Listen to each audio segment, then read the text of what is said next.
സംസ്ഥാനത്തെ ഹോട്ടൽ വ്യവസായം കടുത്ത പ്രതിസന്ധി നേരിടുകയാണ്.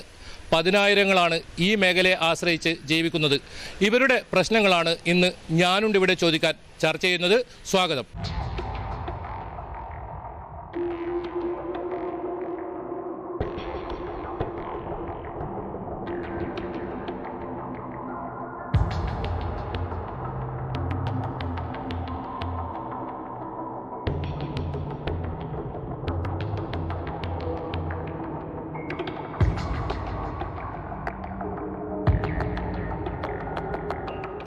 നമ്മോടൊപ്പം ഹോട്ടൽ ആൻഡ് റെസ്റ്റോറൻറ്റ് അസോസിയേഷൻ ഭാരവാഹികളുണ്ട്. ഒപ്പം ഇത്തരത്തിൽ ഹോട്ടൽ നടത്തിപ്പുകാരുണ്ട്. എന്തായാലും ആദ്യം തന്നെ ഹോട്ടൽ ആൻഡ് റെസ്റ്റോറൻറ്റ് അസോസിയേഷൻ സംസ്ഥാന ജനറൽ സെക്രട്ടറി ബാലകൃഷ്ണ പൊതുവാളാണ് നമ്മോടൊപ്പം ചേരുന്നത്. അദ്ദേഹത്തോട് തന്നെ നിലവിലെ ഈ പ്രതിസന്ധി എന്താണെന്ന് നമുക്ക് ചോദിക്കാം. എന്താണ് സർ ഇപ്പോൾ നമ്മളെ ഈ ഹോട്ടൽ നേരിടുന്ന ഏറ്റവും വലിയ വെല്ലുവിളി എന്താണ്? ഏറ്റവും വലിയ വെല്ലുവിളികളിൽ ഒന്ന് രൂക്ഷമായ വിലവർധനവ്. പൊതുമാർക്കറ്റിൽ എല്ലാ ഹോട്ടലുകൾ ഉപയോഗിക്കുന്ന സാധനങ്ങൾക്കും രൂക്ഷമായ വിലവർധനവാണ്. അത് പച്ചക്കറിയായാലും പലവ്യഞ്ജനമായാലും മത്സ്യമാംസാദികളായാലും രൂക്ഷമായ വിലവർധനവ്. സാധാരണ 10-15% വർദ്ധിക്കുന്ന അവസ്ഥയിൽ നിന്നും ഇവരുടെ ഇപ്പോഴും 200-300 ഇരട്ടിയാണ് വില കൊടുക്കേണ്ടി വരുന്നത്. അപ്പോൾ ഈ കൂടിയ വിലക്ക് സാധനം വാങ്ങി അത് കുറഞ്ഞ വിലക്ക് നിലവിൽ വിൽക്കുന്ന വിലക്ക് വിൽക്കാൻ സാധിക്കാത്തൊരവസ്ഥയുണ്ട്. അപ്പോൾ ഇതിനെ ശക്തമായി നേരിടേണ്ടത് ഭരണാധികാരികളാണ്. ഭരണാധികാരികൾ ഇന്ന് നിഷ്ക്രിയരാണ്. എന്ത് നടന്നാലും അത് നമ്മളെ ബാധിക്കുന്ന ഒരു പ്രശ്നമല്ല എന്ന രീതിയിലാണ് സർക്കാർ ഇതിനെ നോക്കിക്കാണുന്നത്. അതേപോലെ തന്നെ ഉദ്യോഗസ്ഥന്മാരും ഈ മേഖലയിൽ ഈ പൊതുമേഖലയിൽ വില വർദ്ധിക്കുമ്പോൾ ഈ ഭരണാധികാരികളും ഉദ്യോഗസ്ഥന്മാരും അത് നോക്കുകുത്തികളെ പോയി കാണുന്നു എന്നുള്ളത് വളരെ ഖേദകരമായ ഒരു കാര്യമാണ്. ഇപ്പം ഇവിടെ വിലവർധനവ് കൃത്രിമമായ വിലവർധനവാണ്. ഇവിടെ മൾട്ടിനാഷണൽ കമ്പനികൾ ഈ കൃഷി കൊയ്ത്ത് നടക്കുമ്പോൾ അവർ കുറഞ്ഞ വിലക്ക് സാധനങ്ങൾ കർഷകന് കിട്ടുന്ന കുറഞ്ഞ വിലയാണ്. കുറഞ്ഞ വിലക്ക് സാധനങ്ങൾ വാങ്ങി ഈ സാധനങ്ങൾ അവരുടെ ശീതീകരിച്ച ഷോറൂമുകളിൽ അത് പച്ചക്കറി ആയാലും പലവ്യഞ്ജനമായാലും മത്സ്യമാംസാദികളായാലും അത് സൂക്ഷിച്ചു വെക്കുക. അത് പിന്നീട് പൊതുമാർക്കറ്റിൽ കൃത്രിമമായ വിലക്കയറ്റം സൃഷ്ടിച്ചുകൊണ്ട് വമ്പിച്ചാൽ വളരെ ക്രൂരമായ രീതിയിലുള്ള വിലവർധനവ് മാർക്കറ്റിൽ ഉണ്ടാക്കുന്നു എന്നുള്ളത് വളരെ ഖേദകരമായ ഒരു കാര്യമാണ്. ഇപ്പം കേരളത്തിൽ ഏകദേശം 30 ലക്ഷത്തോളം ജോലിക്കാരും ഉടമസ്ഥനുമായി കേരളത്തിലുണ്ട്. ഈ 30 ലക്ഷത്തോളം ജനങ്ങളെ, അതായത് 1,50,000-ഓളം ഹോട്ടലുകൾ, അതിനാശ്രയിച്ച് ജീവിക്കുന്നത് 30 ലക്ഷത്തോളം തൊഴിലാളികൾ. ഇവർ വഴിയാധാരമാവാതിരിക്കാൻ എന്തെങ്കിലും നടപടി സ്വീകരിക്കാൻ അധികാരികൾ ബാധ്യസ്ഥരാണ്. അവരവരുടെ ഉത്തരവാദിത്വത്തിലേക്ക് കടക്കണമെന്നാണ് ഞങ്ങൾക്ക് ഈ നിമിഷത്തിൽ പോലും പറയാനുള്ളത്. എന്തായാലും അദ്ദേഹം സൂചിപ്പിച്ചതുപോലെ തന്നെ കൃത്രിമ വിലക്കയറ്റം വലിയ തോതിൽ ഈ മേഖലയിൽ പ്രതിസന്ധി ഉണ്ടാക്കുന്നുണ്ട്. കൂടുതൽ പേർ നമ്മോടൊപ്പം ചേരുന്നു. നാരായണൻ അദ്ദേഹം ചേരുന്നു. എന്താണ് നിലവിലെ സാഹചര്യം? നിലവിൽ ഇത് പറഞ്ഞ ജനറൽ സെക്രട്ടറി പറഞ്ഞ മാതിരി തന്നെ എല്ലാ സാധനത്തിൻ്റെ വിലക്കയറ്റമാണ്. സ്ഥലം പിടിച്ചിരിക്കാൻ പറ്റാത്തതാണ്. ഇപ്പം നിങ്ങൾക്കറിയാം, നമ്മളെ ഈ മലയോരപ്രദേശത്ത് ഇല്ലെങ്കിൽ കാസർഗോഡ് ജില്ലയെ സംബന്ധിച്ചിടത്തോളം 1-2 പേര് ഇന്നുകൊണ്ടാണ് ഹോട്ടൽ നടത്തുന്നത്. അപ്പോൾ അവർക്ക് പിടിച്ചേക്കാനില്ല. വൈകുന്നേരം ആകുമ്പോൾ അവരെ കയ്യിൽ ഒന്നും കാശില്ലാത്ത രീതിയിലാണ് അടിച്ചിടേണ്ട സ്ഥിതിയാണ് പല ഹോട്ടലുകൾ ഇപ്പോൾ അടിച്ചിട്ടുള്ളത്. അപ്പോൾ അതുകൊണ്ട് ഈ സ്ഥിതിനെ നമ്മളെ സർക്കാർ കണ്ണു തുറക്കണം. അതേപോലെ തന്നെ ഇതിലേക്കൊരു നടപടിയായിട്ട് കൊണ്ടുവരണം എന്നാണ് ജില്ലാ പ്രസിഡന്റ് എന്ന നിലയിൽ പറയാനുള്ളത്. ഈ കൃത്രിമ വിലക്കയറ്റത്തിനൊപ്പം ഈ സമാന്തര തട്ടുകടകൾ വലിയ ഭീഷണി ഉയർത്തുന്ന ഒരു ആക്ഷേപം നിങ്ങൾ ഉന്നയിച്ചിട്ടുണ്ട്. അത് എന്താണ് അധികാരികളുടെ ഭാഗത്തു നിന്നും നടപടി ഉണ്ടാകുന്നില്ലെന്നാണ്? അത് സത്യം തന്നെ. ഒരു എണ്ണക്കടിയോ ചായ വെക്കുന്നവനെ ഞങ്ങൾ എതിർക്കില്ല. ഒരാളെ ഉപജീവനമാർഗം അത് സമാന്തര തട്ടുകടയാണ്. ഇപ്പോൾ നിങ്ങൾക്കറിയാണ്, നമ്മളിപ്പോൾ ഈ മെമ്മോറിൻ്റെ കൊടുത്ത് പോയി താരങ്ങി പോകുമ്പോൾ തന്നെ ഈ കളക്ടറെ താഴെ തന്നെ കാണും തട്ടുകടകൾ. 2-3 ആൾക്കാരെ വെച്ചുകൊണ്ടുള്ള കച്ചവടമാണ് നടത്തുന്നത്. അവരുടെ അടുത്ത് എല്ലാ സാധനം കിട്ടും. ഒരു എണ്ണക്കടി ചായ വെക്കുകയാണ് ഞങ്ങൾ എതിർക്കുകയില്ല.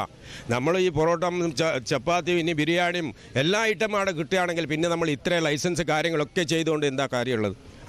അതിനെയാണ് എതിർക്കുന്നത്.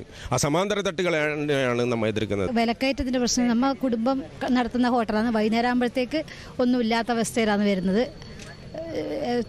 വില കുറച്ചിട്ട് സാധനം കൊടുക്കുന്ന അടുത്ത ഹോട്ടലിൽ, കുറച്ചപ്പുറത്തെ ഹോട്ടലിൽ, അങ്ങനെ തട്ടുകടയിലും വില കുറച്ച് 10 രൂപ ചായയും 10 രൂപ കടിയും കൊടുക്കും. നമ്മൾ 12 രൂപ കൊടുക്കുമ്പോൾ നമ്മുടെ അടുത്തേക്ക് ആരും വരാത്തൊരവസ്ഥയിലാണ് വരുന്നത്. അങ്ങനെയാണ് വരുന്നത് ഇപ്പോഴത്തെ അവസ്ഥ. 8 രൂപക്കും കൊടുക്കുക, 5 രൂപ കൊടുക്കുക. അവർക്ക് പ്രശ്നമില്ല. വാടക കൊടുക്കേണ്ട, ലൈസൻസ് വേണ്ട, പ്രിസെപ്റ്റ് ഇത് വേണ്ട, ഒന്നും വേണ്ട. അവർക്ക് ഫ്രീ ആയിട്ട് കൊടുക്കാം. നമ്മൾക്ക് അതുപോലെ ചെയ്യാൻ പറ്റില്ലല്ലോ. 6-8 പണിക്കാരുണ്ട്, അവരുടെ കുടുംബങ്ങളും ഇതെല്ലാം കൂടി വൈകുന്നേരം ആകുമ്പോഴത്തേക്ക് വല്ലാത്ത അവസ്ഥയാണ് നമ്മളത്. അങ്ങനെ ചെയ്യാൻ. ഈ ഹോട്ടൽ വ്യവസായം നേരിടുന്നത് ഈ ഒരു പ്രശ്നം മാത്രമല്ല, ഉദ്യോഗസ്ഥരുടെ ഭാഗത്തുനിന്നും വലിയ തോതിലുള്ള ബുദ്ധിമുട്ടുണ്ടാക്കുന്നതാണ് ഇവർ പറഞ്ഞത്. നമുക്ക് അതും കൂടെ ഒന്ന് അറിയണം. എന്താണ് ഉദ്യോഗസ്ഥന്മാരുടെ ഭാഗത്തു നിന്ന്? ഉദ്യോഗസ്ഥന്മാരുടെ ഭാഗത്തു നിന്ന് അവർ നമ്മൾ ഇപ്പം ഒരു 7-8 ഉദ്യോഗസ്ഥന്മാരുടെ സർട്ടിഫിക്കറ്റ് വേണം ഒരു ഹോട്ടൽ നടത്തുവാൻ. Food safety authority, pollution control ബോർഡിൻ്റെ, പഞ്ചായത്ത് ലൈസൻസ്, അങ്ങനെ തുടരുന്നു. കുറേ അധികം വെള്ളം പരിശോധിച്ച പേപ്പർ, ഇങ്ങനെ പലതും വേണം.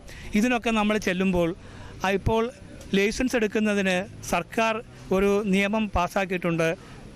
നമ്മൾ പഞ്ചായത്തിൽ ലൈസൻസിന് അപേക്ഷിച്ചാൽ മറ്റൊരു മാനദണ്ഡവും നോക്കാതെ കട മാത്രം പരിശോധിച്ചാൽ ലൈസൻസ് നൽകുവാൻ. പക്ഷേ നമ്മൾ ലൈസൻസ് എടുക്കുവാൻ അവിടെ ചെല്ലുമ്പോൾ അവർ പറയും സാനിറ്റേഷൻ സർട്ടിഫിക്കറ്റ് വേണം, വെള്ളം പരിശോധിച്ച സർട്ടിഫിക്കറ്റ് വേണം, അതുപോലെ തൊഴിലാളികളുടെ ഹെൽത്ത് കാർഡ് വേണം. അങ്ങനെ 100 കാര്യങ്ങൾ അവർ നമ്മളോട് ആവശ്യപ്പെടുക. അവരോട് എഴുതി തരാൻ പറഞ്ഞാൽ അവർ എഴുതി തരികയില്ല.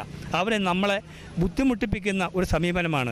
മറ്റൊരു മേഖലകളിലും ഇല്ലാത്ത ഒരു സമീപനമാണ് ഇത് കാണുന്നത്. മറ്റൊരു മേഖലകളിലുമില്ല. കാരണം ഞങ്ങൾ ചെയ്യുന്ന തൊഴിൽ ജനങ്ങളുമായിട്ട് എപ്പോഴും നിരന്തരമായി ബന്ധപ്പെടുന്ന, ജനങ്ങളുടെ ആവശ്യാനുസരണം അവർക്ക് തൃപ്തികരമായ ഭക്ഷണം നൽകുക, അവർക്ക് ഏറ്റവും നല്ല വൃത്തി ഉള്ള ഭക്ഷണം നൽകുക എന്നുള്ള ഒരു കാരണമാണ് പഞ്ചായത്ത് അധികൃതർ അവർ ചോദിക്കുന്ന എല്ലാ കാര്യങ്ങളും ഞങ്ങൾ നൽകുവാനും തയ്യാറാണ്. പക്ഷേ അവരോടിപ്പം നിയമപരമായിട്ട് അതിനെ അവകാശപ്പെടാനുള്ള അർഹത അവർക്കില്ലാത്ത ആ സാഹചര്യത്തിൽ ഞങ്ങൾ ലൈസൻസിന് അപേക്ഷിക്കുമ്പോൾ തീർച്ചയായിട്ടും അവർ ലൈസൻസ് നൽകേണ്ടതാണ്.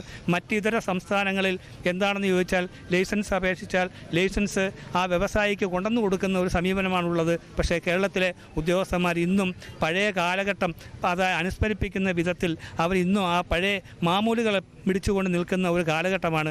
അതുകൊണ്ടാണ് ഈ വ്യവസായത്തിന് ഇത്രയും വലിയൊരു പരാജയം ഉണ്ടാകുന്നത്. തീർച്ചയായിട്ടും അവരിൽ നിന്നും യാതൊരു വിധമായ നീതി ഞങ്ങൾക്ക് കിട്ടുന്നില്ല. ഉദ്യോഗസ്ഥന്മാരിൽ നിന്ന് നീതി കിട്ടുന്നില്ല. അധികാരികൾ പറഞ്ഞാൽ പോലും കേൾക്കാത്ത ചില ഉദ്യോഗസ്ഥന്മാരാണ് ഇതിന് പ്രശ്നമെന്നാണ് ഞങ്ങൾക്ക് പറയുവാനുള്ളത്. ചേട്ടാ, ഒരു കാര്യം കൂടി, ഈ നമ്മൾ വ്യാപാരി വ്യവസായ ഏകോപന സമിതി വലിയ ഒരു സംഘടനയാണ് കേരളത്തിൽ, നമുക്കറിയാം. എങ്ങനെയാണ് വ്യാപാരി വ്യവസായ ഏകോപന സമിതി ഈ ഹോട്ടൽ ആൻഡ് റെസ്റ്റോറൻറ്റ് അസോസിയേഷനുമായിട്ടുള്ള ഒരു ബന്ധം എങ്ങനെയാണ്? നിങ്ങൾ യോജിച്ചൊരു പ്രക്ഷോഭ പരിപാടിക്ക് അവർ തയ്യാറാകും? അല്ല, അതേക്കുറിച്ച് ഞങ്ങൾ പല പ്രാവശ്യവും പരസ്പരം സംസാരിച്ചിട്ടുണ്ട്. അവർ നമ്മളോട് വളരെ താല്പര്യപൂർവ്വം നമ്മുടെ കാര്യങ്ങൾ മനസ്സിലാക്കി അതുമായി സഹകരിക്കുന്ന ഒരു രീതിയാണ് അവലംബിക്കുന്നത്. അപ്പം വേണ്ടി വന്നാൽ അവരുടെ സഹായ സാധനങ്ങൾ ആവശ്യപ്പെടും, അങ്ങോട്ടും സഹായം കൊടുക്കും. ആ ഒരു രീതിയിലാണ് ഇപ്പം വ്യാപാരി വ്യവസായി ഏകോപന സമിതിയുമായി നമ്മുടെ ബന്ധം.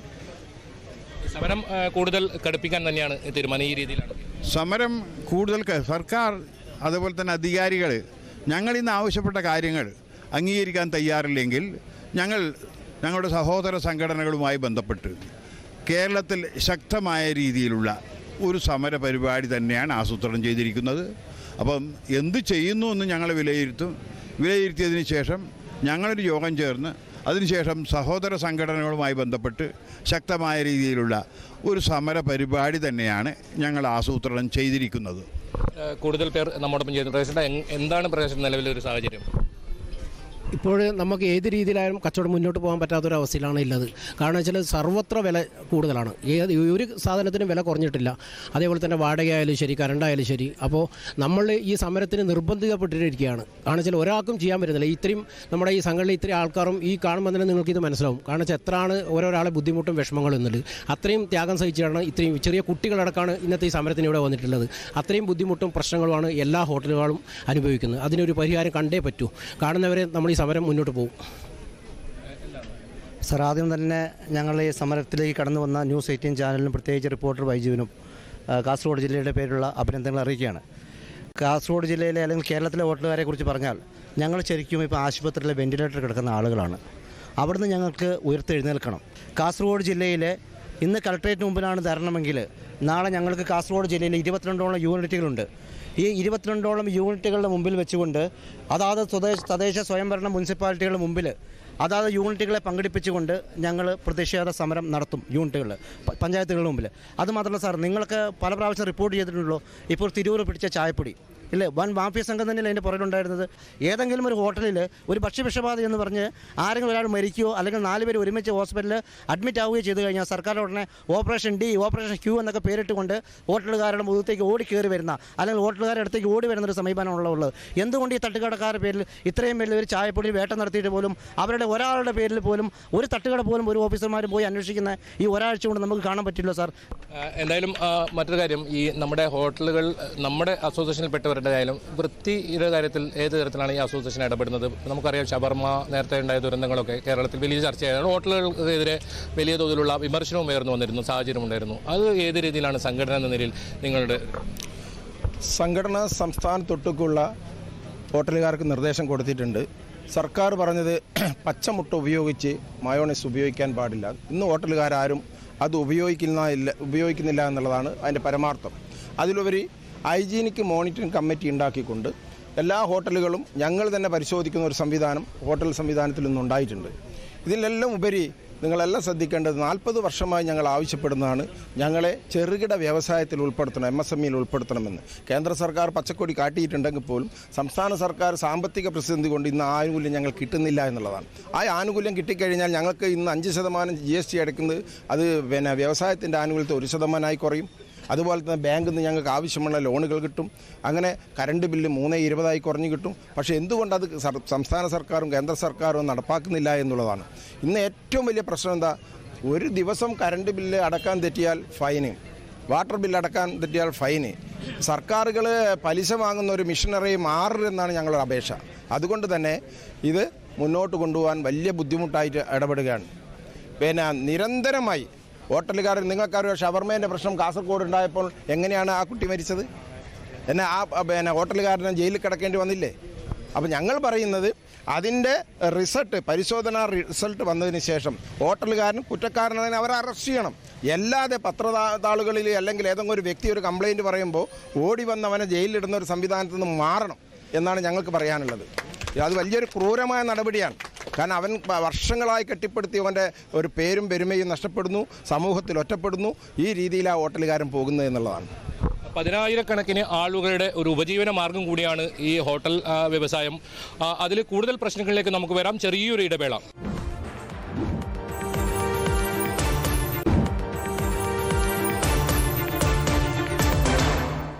എന്തായാലും കൂടുതൽ സ്ത്രീകളും ഇപ്പോൾ നമ്മോടൊപ്പം ചേരുന്നുണ്ട്. അവരുടെ പ്രശ്നങ്ങൾ നമ്മോടൊപ്പം സംസാരിക്കുന്നുണ്ട്. ഏതായാലും അവരിലേക്ക് കടക്കാം.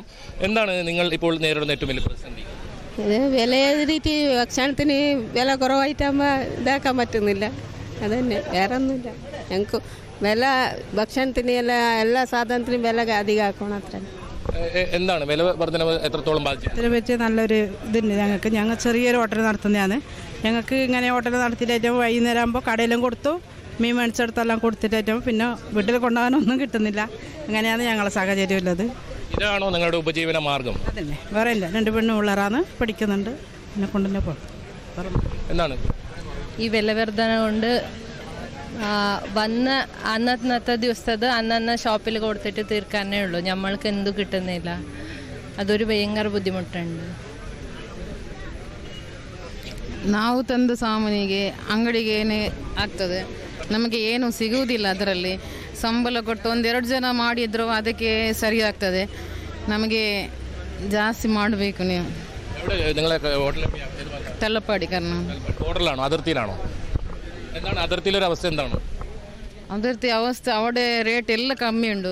ചായക്ക് 10 രൂപ, ചോറക്ക് 40 രൂപ. 40 രൂപയിൽ ഇപ്പം എന്ത് കിട്ടും? എന്ത് കിട്ടുന്നില്ല. വില കൂടുതലായതുകൊണ്ട് മീനും എല്ലാറ്റിനും വില 300-400 എല്ലാം ഉണ്ടാകും. വില കയറ്റം കൊണ്ട് നമുക്ക് കച്ചവടം ചെയ്യാൻ പറ്റുന്നില്ല. മീനും പിന്നെ 20 രൂപയിൽ, മത്തിക്ക് 20 രൂപയിൽ കൂടുതൽ എടുക്കാൻ പറ്റുന്നില്ല. എല്ലാം അത് ചില ഹോട്ടലിൽ 40-50 രൂപ എടുക്കുന്നുണ്ട്. അതിനൊന്നും പ്രശ്നമില്ല. തട്ടുകടയിൽ എത്ര പൈസ കൊടുത്താലും ആൾക്കാർ ഭക്ഷണം പോയി കഴിക്കുന്നുണ്ട്. നമ്മൾ ലൈസൻസും എല്ലാം എടുത്തിട്ട് ചെയ്യുന്ന കടയിൽ മാത്രം ആളുകൾ വരുന്നില്ല. അതുകൊണ്ട് കച്ചവടം കുറവാണ്, മുമ്പോട്ട് പോകാൻ പറ്റുന്നില്ല. എല്ലാറ്റിനും വില കുറച്ച് തരണം സർക്കാരിനോട്. ഉദ്യോഗസ്ഥരുടെ ഭാഗത്ത് നിന്ന് നിങ്ങൾക്ക് ഏതെങ്കിലും തരത്തിലുള്ള ഇതന്നെ ലൈസൻസിൻ്റെയും വെള്ളം ടെസ്റ്റ് ചെയ്യുന്നതിൻ്റെ 6 മാസം കൂടുമ്പോൾ ടെസ്റ്റ് ചെയ്യുന്നതിന്. മറ്റൊരു പ്രശ്നം ഈ വേസ്റ്റ് കളയുന്നത്, ഇത്തരത്തിലുള്ള വലിയ പ്രശ്നങ്ങളുണ്ടല്ലോ, അതെല്ലാം ഏത് രീതിയിലാണ്? വേസ്റ്റ് കളയുന്നതിനും ഇതുണ്ട്, എല്ലാറ്റിനും ബാധിക്കുന്നുണ്ട്. ജീവനക്കാരെ തൊഴിലാളികൾ കിട്ടുന്നത് തൊഴിലാളികളും അതുപോലെ തന്നെയാണ്. 200% മേലെയാണ് വില, അന്യായമായ വിലക്കയറ്റാണ്. അതുകൂടാതെ അനധികമായി ഭക്ഷണശാലകൾ, തട്ടുകടകൾക്ക് നമ്മൾ എതിരല്ല, ഗവൺമെൻറ് അപ്രൂവലുണ്ട്. 100 രൂപ കൊടുത്താൽ ഫുഡ് ലൈസൻസ് കിട്ടും. അതിന് തദ്ദേശ സ്വയംഭരണ സ്ഥാപനം പ്രത്യേക സ്ഥലം കണ്ടെത്തി അവർക്ക് അവിടെ കച്ചവടം ചെയ്യാൻ വേണ്ടി അനുവദിച്ചാൽ നമുക്കൊരു ആശ്വാസം കിട്ടും. ഇത് നമ്മൾ നടത്തുന്ന ഹോട്ടലിന് മുന്നിൽ തന്നെ ഒരു ഭക്ഷണശാല വരികയാണെങ്കിൽ അവർക്ക് ലൈസൻസും വേണ്ട, പൊല്യൂഷൻ കൺട്രോൾ വേണ്ട, GST വേണ്ട, ഒരു സർട്ടിഫിക്കറ്റും വേണ്ട. നമുക്കാണെങ്കിൽ 16 തരം, ചെറുതും വലുതും ഏത് ഹോട്ടൽ തുടങ്ങിയാലും 16 പരം രജിസ്ട്രേഷനും ലൈസൻസുകളും ഒക്കെ വേണം. അതുകൂടാണ്ട് നമ്മുടെ സംസ്ഥാന നേതാക്കൾ ഇവിടെ സൂചിപ്പിച്ചതുപോലെ വൈദ്യുതി ചാർജിൽ ഒരു ഹോസ്പിറ്റലിൻ്റെ ആ ചാർജിൽ നമുക്ക് വരുത്തണമെന്ന് ഒരു അപേക്ഷ കൂടി സർക്കാരിനോട് പറയേണ്ടതുണ്ട്. അത് എത്രയോ കാലമായി പറയുന്നു, അത് ഇതുവരെ പരിഹാരം കണ്ടെത്തില്ല. ഇത് ജനസമൂഹത്തിനോട് നമുക്ക് എതിർപ്പൊന്നുമില്ല, പക്ഷേ നിവൃത്തിയില്ലാത്തത് കൊണ്ടാണ് ഇന്ന് ഈ സമരം ഞങ്ങളിവിടെ ആവിഷ്കരിച്ചത്. ജനങ്ങളെ ബുദ്ധിമുട്ടിക്കണമെന്നും യാതൊരു വിധ താല്പര്യമില്ല. പക്ഷെ നമ്മൾ സഖി കെട്ടത് കൊണ്ട് മാത്രമാണ് നമ്മളിന്ന് ഈ സമരത്തിലേക്ക്, ഈ അടച്ചിട്ടുകൊണ്ടുള്ള സമരത്തിലേക്ക് നമ്മൾ ഇറങ്ങിയിട്ടുള്ളത്. അതായത് സാധാരണഗതിയിൽ നമുക്ക് വർഷത്തിൽ നമുക്ക് ഏതെങ്കിലും ഒരു സാധനത്തിനെല്ലാം വില വർധനമുണ്ടാവും, 1-2 സാധനത്തിന്. അതേ സ്ഥാനത്ത് ഈ പ്രാവശ്യം അങ്ങനെയല്ല. ഈ 2 വർഷക്കാലമായിട്ട് ഈ എല്ലാ സാധനത്തിനും, പണ്ടുള്ളവർ പറയുന്ന മാതിരി ഉപ്പ് തൊട്ട് കർപ്പൂരം വരെ എല്ലാ സാധനത്തിനും വില വർദ്ധിച്ചു കൊണ്ടിരിക്കുന്ന ഈ സാഹചര്യത്തിൽ നമുക്ക് മുമ്പോട്ട് പോകാൻ പറ്റുന്നില്ല. വൈകിട്ടാകുമ്പോൾ തൊഴിലാളികൾക്ക് ശമ്പളം കൊടുക്കണമെങ്കിൽ നമ്മൾ വേറെ ആരോടെങ്കിലും മേടിച്ചോണമെന്നിട്ട് അവർക്ക് വൈകിട്ട് ശമ്പളം കൊടുക്കണം, അല്ലെങ്കിൽ പിറ്റേ ദിവസം അവരുണ്ടാവില്ല, അവർക്ക് ശമ്പളം കിട്ടിയില്ലെങ്കിൽ. ആ ഒരു അവസ്ഥയിലാണ് എല്ലാ ബാങ്കിലും, കൂടുതലും ബാങ്കുകാരെ നമ്മളാണ് നന്നാക്കിയെടുക്കുന്നത്. എന്ന് വെച്ചാൽ ബാങ്കിലെല്ലാം ലോണാണ്. എല്ലാ ബാങ്കിലും എവിടെയെങ്കിലും ഒരു ബാങ്ക് തുറക്കുന്നുണ്ടെങ്കിൽ നമ്മൾ അവിടെ പോയി ലോൺ എടുക്കേണ്ട അവസ്ഥയിലേക്കാണുള്ളത്. അതുകൊണ്ട് എന്തെങ്കിലും രീതിയിൽ ഒരു ഇടപെടൽ വിപണിയിൽ സർക്കാർ ഇടപെട്ടില്ലെങ്കിൽ ഹോട്ടൽ വ്യവസായം തന്നെ പൂട്ടിപ്പോകുന്ന ഒരവസ്ഥയിലേക്കാണുള്ളത്. അതുകൊണ്ട് നമുക്ക് സർക്കാരിനോടോ മറ്റുള്ളവരോടോ നമുക്ക് യാതൊരുവിധ വിരോധവുമില്ല. നമുക്ക് ജീവിക്കാൻ കഴിയണം.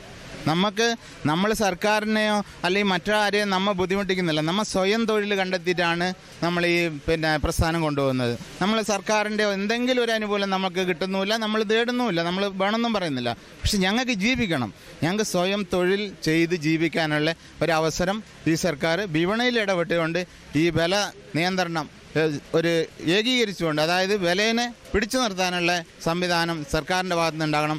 സർക്കാർ എന്ന് പറഞ്ഞാൽ ഇത്തരം രീതിയിലുള്ള ഒരു വിലവർധനവെല്ലാം ഉണ്ടാകുന്ന ആൾക്കാർക്ക് ജീവിക്കാൻ പറ്റാത്തൊരു സാഹചര്യം വരുമ്പോൾ വിപണിയിൽ ഇടപെടുകയും അതുപോലെ തന്നെ അത് നിയന്ത്രിച്ചുകൊണ്ട് അതിനൊരു എന്തെങ്കിലും രീതിയിലുള്ള അവർക്ക് ഒരു സബ്സിഡി കൊടുത്തുകൊണ്ട് ഈ ജനങ്ങളെ സംരക്ഷിക്കാനും അതുപോലെ തന്നെ ഹോട്ടലുകാരെയും അതുപോലെ തന്നെ വ്യവസായികളെയും എല്ലാം സംരക്ഷിക്കാനുള്ള ഒരു സംവിധാനമാണ് സർക്കാർ എന്ന് പറയുന്നത്. അത് നടപ്പിലാക്കണം എന്ന് മാത്രമാണ് ഈ ഒരു അവസരത്തിൽ പറയാനുള്ളത്. വളരെ ബുദ്ധിമുട്ടിയിട്ടാണ് ഹോട്ടൽ നടത്തുന്നത്. രാവിലെ 2 മണിക്ക് എണീച്ച് പോയി വൈകുന്നേരം 5 മണിയായിട്ടും പണിക്കാരന് കൂലി കൊടുക്കാനുണ്ടാവില്ല.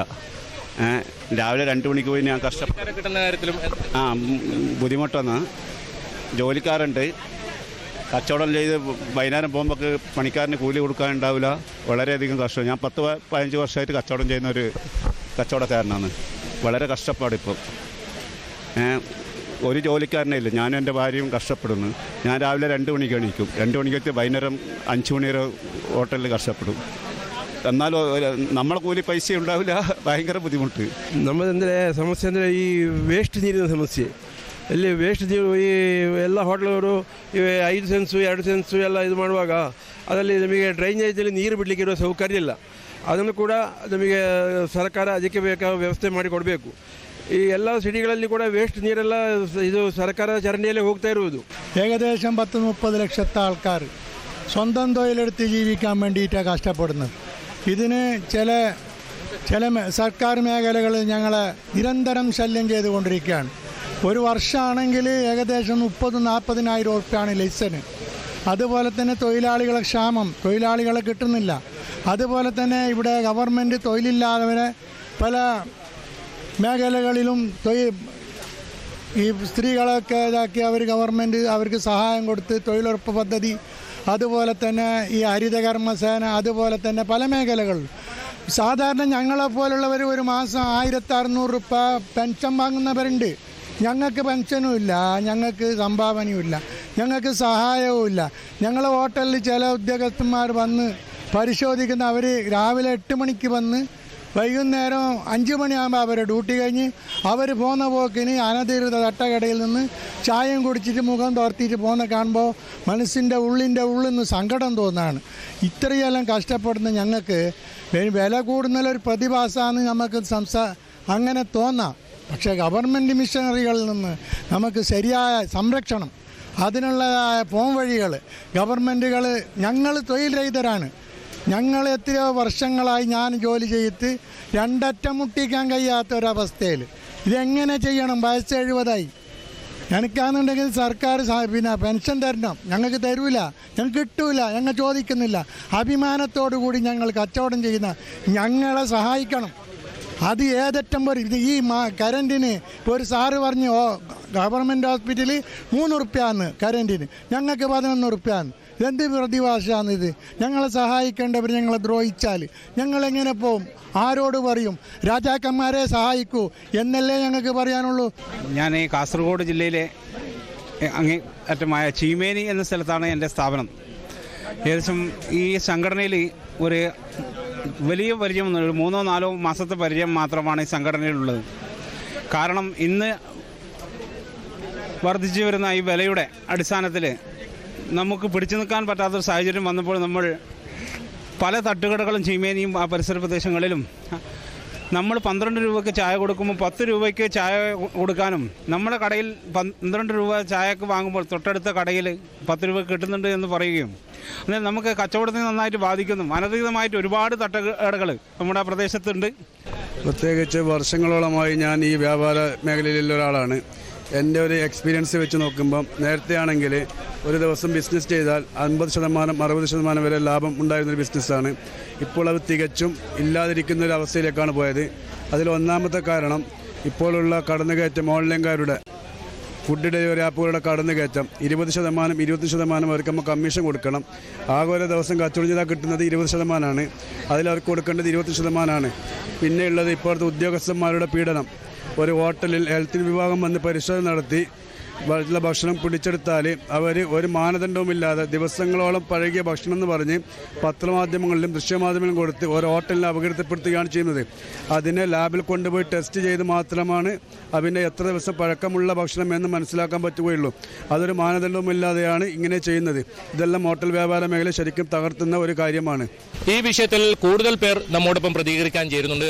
എന്താണ് നിലവിലെ ഒരു നിങ്ങളുടെ സാഹചര്യം? വിലയെല്ലാം ജാസ്തിയായിട്ടുണ്ട്. അങ്ങനെ അതിൻ്റെ അകത്ത് ഗവൺമെൻറ് കുറച്ച് ഇതാക്കണം ഞങ്ങൾക്ക്. ഇന്ന് നമ്മുടെ ഈ ഫുഡ് ബിസിനസ്സിനെ ഏറ്റവും കൂടുതൽ ബാധിക്കുന്ന സംഭവം എന്ന് വെച്ചാൽ കോസ്റ്റിനെ എല്ലാ സാധനങ്ങളും, നമ്മുടെ മീറ്റ് ആവട്ടെ, അല്ലെങ്കിൽ ചിക്കൻ ആവട്ടെ, ഫിഷ് ആയാലും വെജിറ്റബിൾ ആയാലും അല്ലെങ്കിൽ അനാദി സാധനങ്ങളായാലും എല്ലാത്തിനും അടിക്കടി വില കൂടിക്കൊണ്ടിരിക്കുകയാണ് ഓരോ ദിവസവും. അപ്പോൾ നമ്മുടെ കോസ്റ്റ് വല്ലാണ്ട് കൂടിയാണ്. നമ്മുടെ പ്രോഫിറ്റ് എന്ന് പറയുന്നൊരു സാധനം അവിടെ ഇല്ല. പ്രോഫിറ്റ് ഇല്ലാത്ത അവസ്ഥയിൽ ഈ സ്ഥാപനം, ഈ ഹോട്ടൽ മേഖല ആകെ നശിപ്പിച്ചുകൊണ്ടിരിക്കുകയാണ് ഈ നമ്മുടെ സാധനങ്ങളുടെ അടിക്കടിയുള്ള വില വർധനവ്. അപ്പോൾ അതുകൊണ്ട് ഗവൺമെൻറ്റിൻ്റെ ശക്തമായ ഇടപെടലുകൾ ഈ ഒരു മേഖലയെ പിടിച്ചു നിർത്താൻ വേണ്ടിയിട്ട് ഉണ്ടാവണം. മാത്രമല്ല നമ്മുടെ ഏറ്റവും കൂടുതൽ ആളുകൾക്ക് ജോലി കൊടുക്കുന്നൊരു മേഖലയാണ് നമ്മുടെ ഫുഡ് ബിസിനസ്.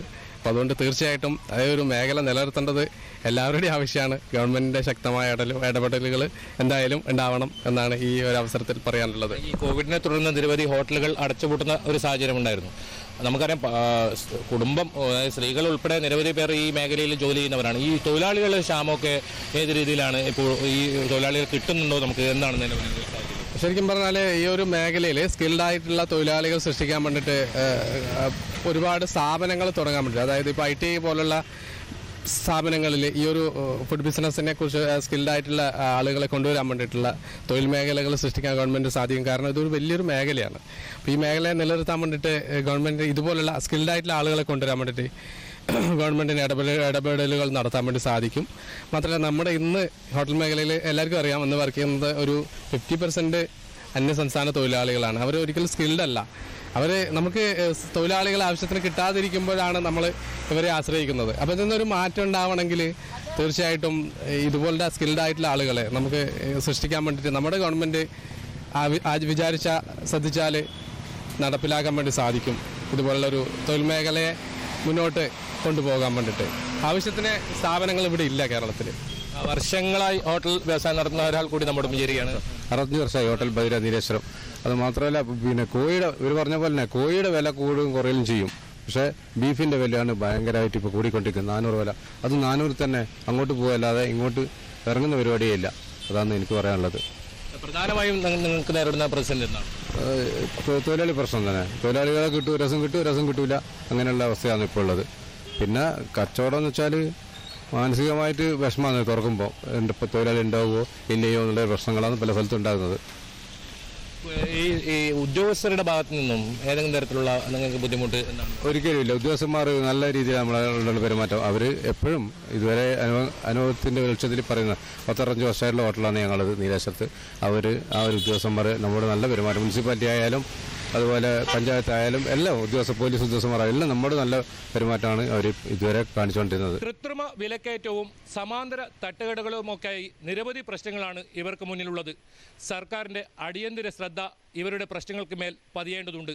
എന്തായാലും ഉടൻ തന്നെ ഇവരുടെ പ്രശ്നങ്ങളിന്മേൽ സർക്കാർ ഒരു അനുകൂല നടപടി സ്വീകരിക്കുമെന്ന പ്രതീക്ഷയോടെ ഞാനുണ്ട് ഇവിടെ ചോദിക്കാൻ പൂർണ്ണമാകുന്നു. നന്ദി, നമസ്കാരം.